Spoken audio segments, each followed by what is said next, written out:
오늘의 육아 헤드라인입니다. 저출산으로 내국인이 감소하고 외국인 귀화 인구는 갈수록 늘어 2024년엔 총인구의 5%를 넘는 다문화 국가가 될 것이라는 전망이 나왔습니다. 코로나19 확산 방지를 위해 항균 필름이 설치돼 있지만 관리가 제대로 안 되는 경우가 많을 뿐 아니라 필름 자체의 효과도 확실하지 않다는 우려가 나오고 있습니다. 사실상 친권자의 체벌을 인정해온 민법 915조를 삭제한 개정 법률안이 국무회의를 통과하면서 친권자의 징계권을 담고 있는 조항이 60여 년 만에 우리 민법에서 사라질 전망입니다.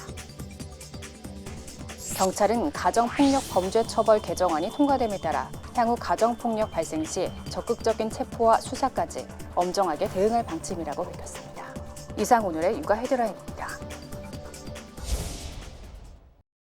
안녕하십니까. 육아포커스 이지원입니다. 사회적 거리두기가 1단계로 완화되고 가을 단풍이 절정을 이루면서 야외 나들이 하시는 분들이 꽤 늘어났는데요. 그렇다 보니 코로나19에 대한 경각심이 느슨해진 건 아닌가 싶기도 합니다. 마스크를 올바르게 착용하지 않거나 거리두기가 유지되지 않는 상황 등 코로나19 방역 지침이 잘 지켜지지 않는 모습이 눈에 띄곤 하는데요. 우리가 이렇게 잠시 방심한 사이 코로나는 언제든 재확산될 수 있습니다. 안전한 나들이를 위해서 야외에서도 코로나19 방역 수칙을 지켜주시길 바랍니다. 육아포커스 시작하겠습니다. 저출산 탓에 내년이면 우리나라 내국인 인구 감소가 시작됩니다. 반면 외국인 귀화 인구는 갈수록 늘어 2024년엔 총인구의 5%를 넘는 다문화 국가가 될 것이라는 전망이 나왔습니다. 경제협력개발기구 OECD는 총인구 중 외국인, 이민 2세, 귀화자 등 이주 배경 인구가 5%를 넘으면 다문화, 다인종 국가로 분류합니다. 올해 외국인을 포함한 귀화자, 이민자 2세 등 이주 배경 인구는 222만 명, 총인구 5,178만 명의 4.3%에 해당합니다. 하지만 이 비율은 4년 뒤인 2024년 5%에 도달할 것으로 추계됐습니다. 한국이 공식 다문화 국가가 된다는 이야기입니다. 이 비중은 계속 늘어 2040년에는 7%에 달할 전망입니다. 구체적으로 보면 귀화자와 이민자 2세는 2040년까지 모두 2배 이상으로 늘고 외국인 역시 178만 명에서 228만 명으로 증가할 것으로 전망됐습니다. 특히 이 가운데 6세에서 21세까지인 한경 인구가 올해 27만 명에서 49만 명으로 늘어 20년간 2배 가까이 늘어난다는 게 통계청의 추산입니다. 반면 내국인 인구는 저출산으로 올해 5,005만 명에서 내년 5,002만 명으로 줄기 시작해 내후년엔 5천만 명 선이 무너지고 2040년에 4,857만 명까지 감소하게 됩니다. 내국인은 줄고 이주 배경 인구의 인구가 늘어나는 만큼 다문화 관련 정책도 틀을 바꿔야 한다는 지적이 나옵니다. 지금까지 했던 우리나라 다문화 정책은 어떻게 보면 차별적인 정책을 많이 해왔거든요. 이런 것들이 오히려 내국인과 다문화 가족 간의 간극을 갖다가 벌리는 역할을 하고 있거든요. 전문가들은 또 저출산과 함께 고령화도 심화하고 있다며 국가의 생산 동력을 보완하는 정책도 병행해야 한다고 조언합니다.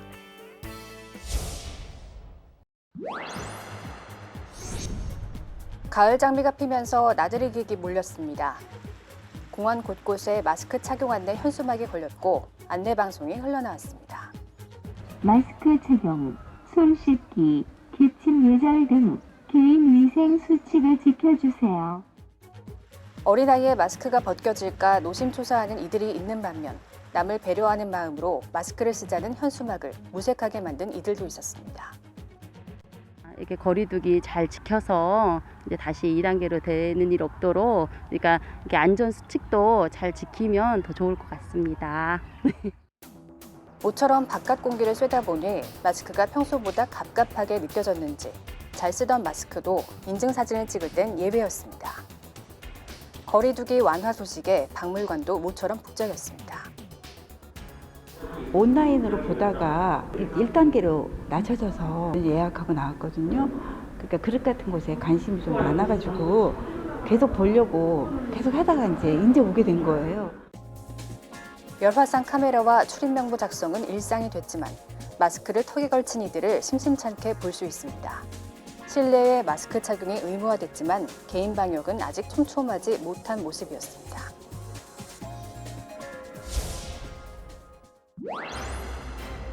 전국에서 가장 유동인구가 많은 곳 중 한 곳의 지하철 엘리베이터 안입니다. 여러 사람이 만질 수밖에 없는 스위치에 항균 필름을 설치했습니다. 하지만 한눈에도 주기적으로 교체가 되지 않고 있음을 알 수 있습니다. 또 투명 테이프로 간단히 붙여놔서 누구나 마음만 먹으면 쉽게 떼어낼 수 있습니다. 지하철만의 이야기가 아닙니다. 대형 영화관과 입시학원들이 대거 입주해 있는 건물도 수백 세대가 사는 아파트와 오피스텔도 큰 차이는 없습니다. 그렇다면 제대로 관리된 항균 필름은 효과가 뛰어날까? 전문가들은 고개를 가로젓습니다.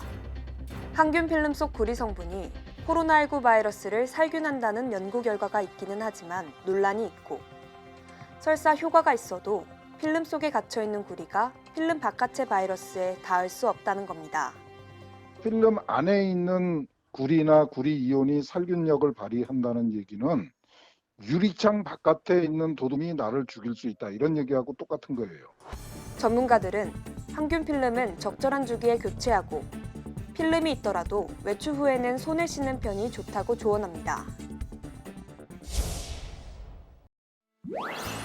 친권자의 징계권을 담고 있는 조항이 60여 년 만에 우리 민법에서 사라질 전망입니다. 사실상 친권자의 체벌을 인정해온 민법 915조를 삭제한 개정 법률안이 13일 국무회의를 통과했는데요. 이제 국회 문턱만을 남겨두고 있습니다. 친권자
지난 2018년 서울 강서구 아파트 주차장에서 전 남편에게 살해당한 여성.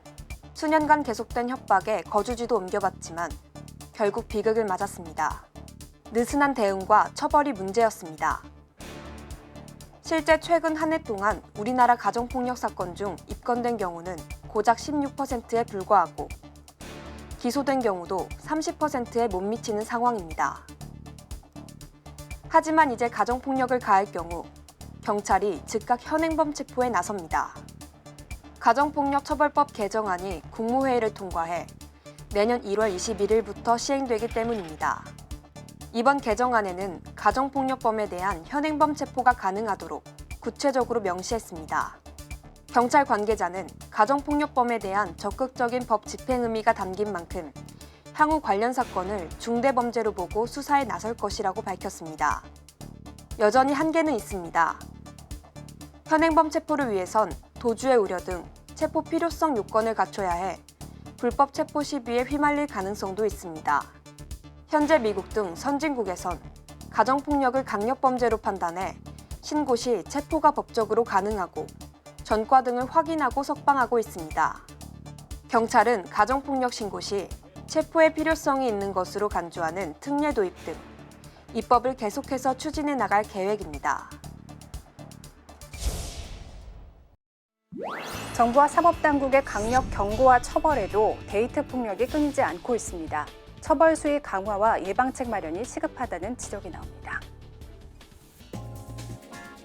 최근 남자친구에게 폭행을 당해 코뼈와 갈비뼈가 부러지는 등 전치 6주의 중상을 입은 20대 여성 A씨. 폭행이 시작된 건 다른 남성과 업무차 주고받은 SNS 메시지 때문이었습니다. 이런 임금 문제랑 또 미팅하는 있는 거 그런 것 때문에 연락을 하고 있는 거라고 충분히 설명을 했는데도 갑자기 주먹으로 얼굴을 때리기 시작하더라고요. 얼굴과 가슴 등을 주먹과 발로 무자비하게 때리고 목을 조르는 등 악몽 같은 상황은 30여 분간 이어졌습니다. A씨가 기절하자 가해 남성은 그대로 도주했습니다. 교제 기간 3개월 동안 이러한 폭력이 처음이 아니라는 A씨는 얼굴에 남게 될 흉터보다 보복이 더 두렵습니다. 사장님이 하시는 말씀이 그 친구가 이전에 전과가 없고 그래서 그냥 벌금형으로 끝날 것 같다. 그렇게 말씀하시는데 진짜 벌금만 띵 내고 끝난다면 걔가 다시 저한테 돌아와서 한 번 더 때리고 벌금 또 내면 되지 이런 생각을 갖지 않을까요? 전 그런 게 너무 무섭고. 데이트 폭력 신고 건수는 작년 약 2만 건으로 지난 2017년보다 40% 넘게 증가했습니다. 하지만 데이트 폭력에 대한 별도 처벌 규정이 없다 보니 일반 형법이 적용돼 폭행 입건 시 대부분 벌금형 정도에 그칩니다. 작은 손찌검이 살인으로 이어지기도 하지만 사전에 막을 방법 역시 마땅치 않습니다. 살인과 같은 강력 범죄로 이어질 개연성이 매우 높음에도 불구하고 실제로 이런 범죄가 이뤄지기 전에는 단순히 경범죄로 처벌되거나 접근금지 가처분 등을 신청하려고 해도 통상 2개월 이상 소요되는데 데이트 폭력 근절을 위한 특별법 제정 등 더욱 강력한 조치가 필요하다는 지적입니다. 내년 시행되는 청약제도 개선안 핵심은 상대적으로 소득이 높은 정규직 맞벌이 신혼부부들에게도 청약 기회를 주는 겁니다. 민영주택은 일반 공급분 배정 분량이 30%로 늘어나고 청약 소득 기준은 도시근로자 월평균 소득 140%, 맞벌이는 160%까지 높아집니다. 자녀 1명을 둔 맞벌이 부부라면 세전 월평균 소득 889만 원까지 청약할 수 있습니다. 벌어도 집을 구하기 어렵고 했는데 청년 부부들이 집 마련하는데 좀 더 쉽게 조건이 좋아진 것 같아요. 이렇게 되면 신혼가구의 92%가 특별공급 청약 대상이 된다는 게 정부 추산입니다. 공공분양은 8만 1,000가구, 민영은 6만 3천 가구 특별공급 기회가 신규로 부여되는 효과가 기대됩니다. 문제는 이 같은 대책이 젊은 층의 이른바 아파트 공포 구매를 확연히 줄일 수 있을지는 아직 장담하기 어렵다는 점입니다. 청약 자격 확대와 당첨 확률은 별개의 이야기이기 때문입니다. 않은 상태에서 대상만 넓히면은 경쟁이 더 격화돼서 확률은 더 떨어지게 된다. 이런 또 반대의 민원이 생길 수도 있고요. 정부는 생애 최초 특별 공급도, 우선 공급을 제외한 일반 공급분 청약 소득 기준도 공공분양은 도시근로자 평균 소득의 130%, 민영주택은 160%까지 완화하기로 했습니다. 국내에서 5G 요금제 쓰시는 분이 이제 900만 명에 달합니다. 하지만 커지는 외형에도 속도나 잦은 끊김 때문에 불편해하시는 이용자가 많은데요. 비싼 요금제가 제값을 하지 못한다는 지적에 이통사들이 속속 중저가 요금제 출시를 검토하고 나섰습니다. 광고보다 느린 속도, 잦은 끊김 현상에 비싼 가격까지 5G에 대한 소비자들의 불만은 그대로입니다. 원가에 비해서 아무래도 비싼 부분이 많고 비싸더라도 좀 안 터지거나 이런 게 없으면 그래도 불만이 적을 텐데 5G 요금제가 너무 비싸다는 지적이 잇따르자 이통사들도 본격적으로 5G 요금제 인하 검토에 나섰습니다. 일단 공급 원가가 LTE와 큰 차이가 없는 만큼 요금은 LTE와 비슷한 수준까지 떨어질 수 있을 것으로 전망됩니다. 빠른 걸 더 좋아하기도 하고 5G를 안 쓸 수가 없어서 사용은 했는데 요금이 내려간다면 남녀노소 다 좋아하실 것 같아요. 일단 KT가 4만 원대와 6만 원대 중저가 요금제를 내놓으면서 요금제 다양화에 신호탄을 쐈습니다. SKT도 중저가 요금제 개발에 착수해 올해 말이나 내년 초 내놓을 예정입니다. 다만 온라인 샵에서 직접 구매하는 휴대전화에 한해 적용되는 요금제로 오프라인 구매 등 보편적으로 통용되는 중저가 요금제는 아직 검토 단계입니다. LG U+도 5G 요금제 인하 검토에 들어간 상태입니다. 연령별이나 소득별, 직업별로 사람들에게 맞는 요금제를 적용해줘서 많은 국민들이 이용할 수 있게 해줘야 되겠고, 이를 위해 현재 통신사별 5G 공급 원가와 가입자당 평균 매출을 정확히 산정하는 작업이 진행 중인 것으로 알려졌습니다.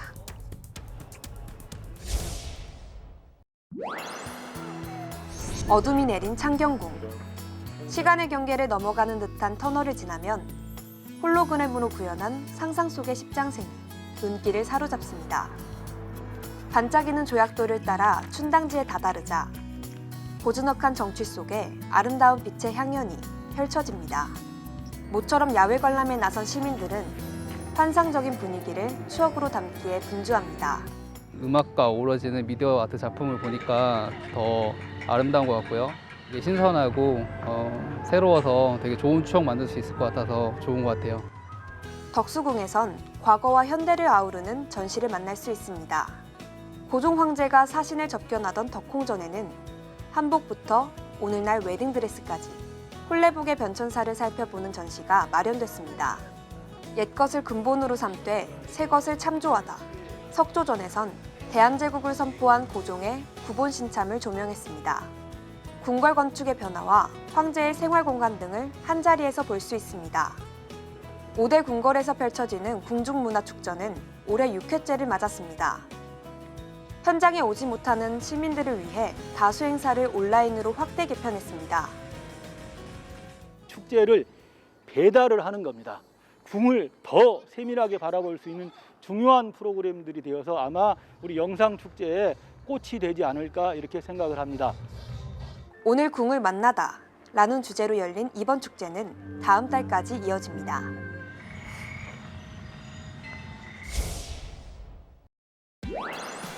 남해안 청정바다가 자리 잡은 곳, 경남 고성군 자란만 일대입니다. 가리비 양식장인 이곳 수면 아래 채롱망이라는 통발 속 가리비들이 층층이 쌓여 있습니다. 어민은 기다란 채롱망을 단번에 끌어올립니다. 신선한 바다에서 갓 건져 올려진 가리비는 곧바로 세척에 들어갑니다. 크기에 따라 분류된 뒤 미리 준비한 그물망에 가지런히 담깁니다. 남해 자란만은 주변이 육지와 섬으로 둘러싸여 있어 가리비가 성장하는 데 최적의 조건을 갖추고 있습니다. 빠르지 않은 조류와 적정한 수온 속에 많은 양의 영양염류가 사시사철 공급됩니다. 다른 지역과 비교할 수 없을 정도의 크기를 자랑합니다. 가리비를 삶아보면 알이 꽉 차고 소비자들이 이 보성 가리비가 맛이 있다고 이렇게 많이 어떤 선호를 많이 합니다. 가리비를 우리가 먹어보면은 가리비가 단맛이 많이 난다고 그렇게 얘기를 하고 있습니다. 자란만 가리비는 이미 전국 가리비 생산량의 70%를 차지하는 지역 대표 특산물로 자리매김했습니다. 올해는 코로나19로 가리비 축제를 개최하지 못하는 등 판매에 어려움을 겪었지만 온라인 판매를 통해 판로를 모색하고 있습니다. 청고마비의 계절, 남해안 제철을 맞은 가리비가 전국 식도락가들을 유혹하고 있습니다. 이번에는 우리 아이들의 올바른 교통안전 습관을 길러주기 위해 애니메이션을 준비해봤습니다. 한국교통안전공단에서 제공하는 파워배틀, 마치카와 함께하는 교통안전 캠페인 영상 함께 보시죠. 차를 탈 때는 안전벨트를 꼭 매요.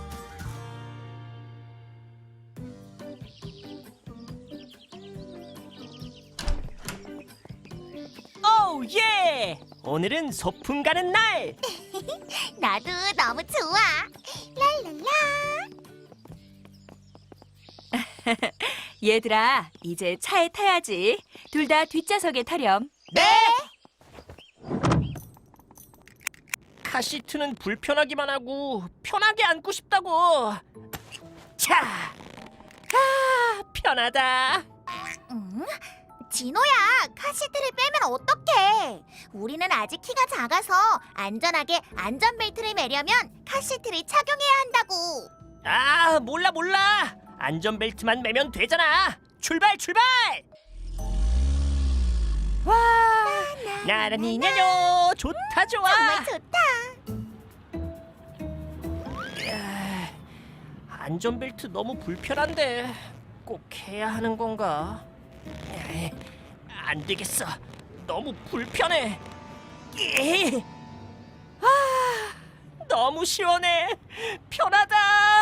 바로 이거지. 진호야, 아리야, 괜찮니? 네, 괜찮아요. 다행히 카시트를 잘 착용하고 있어서 다치지 않았어요. 괜찮아요. 머리에 혹이 났지만. 진호야, 내가 카시트 안전하게 착용하라고 했지? 그러게 말을 들었어야지. 만약에 사고가 났더라면 정말 큰일 났을 거야. 그래, 진호야, 아리 말이 맞아. 진호는 아직 어른이 아니기 때문에 몸에 맞는 카시트와 안전벨트를 꼭 착용해야 안전하게 몸을 보호할 수 있단다. 죄송해요. 아리 말을 듣고 안전하게 착용해야 했는데. 자, 그럼 진호야, 카시트와 안전벨트 잘 착용하고 다시 신나게 피크닉 가볼까? 착용 완료했습니다. 고고고! 출발해요. 출발! 안녕 친구들. 오늘은 차를 탈 때 안전하게 안전벨트와 카시트를 착용하는 방법에 대해 알려줄게. 첫 번째, 카시트가 불편하다고 해서 착용을 안 해서는 안 돼. 우리는 아직 어른들보다 어리고 키가 작기 때문에 카시트를 착용해야 우리 몸을 안전하게 보호할 수 있어. 두 번째, 이동하는 차량에서는 절대 안전벨트를 빼선 안 돼. 차량이 이동하다 급정거하거나 사고가 났을 시 안전벨트를 뺀 상황에서는 우리 몸을 안전하게 지킬 수 없어. 나처럼 머리를 쿵 박고 아파하지 않게 꼭꼭 안전벨트를 착용하고 있기야. 다시 한번 강조! 우리 나이와 몸에 맞는 카시트를 꼭꼭 착용하기. 그래서 차 안에서도 우리 몸을 안전하게 지키기. 약속해줘. 차를 탈 때는 안전벨트를 꼭 매요. 하나, 몸에 맞는 카시트를 꼭 착용해요. 둘, 차가 출발하고 도착할 때까지 꼭 안전벨트를 착용해요.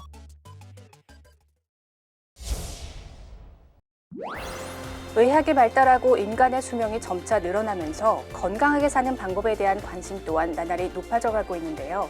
건강을 지키기 위한 손쉬운 방법 중 하나가 충분한 수분 섭취입니다. 물을 마시게 되면 몸속의 노폐물을 씻겨주고 혈액순환을 원활하게 하거나 신진대사를 활발하게 하는 등의 다양한 효과를 볼 수 있습니다.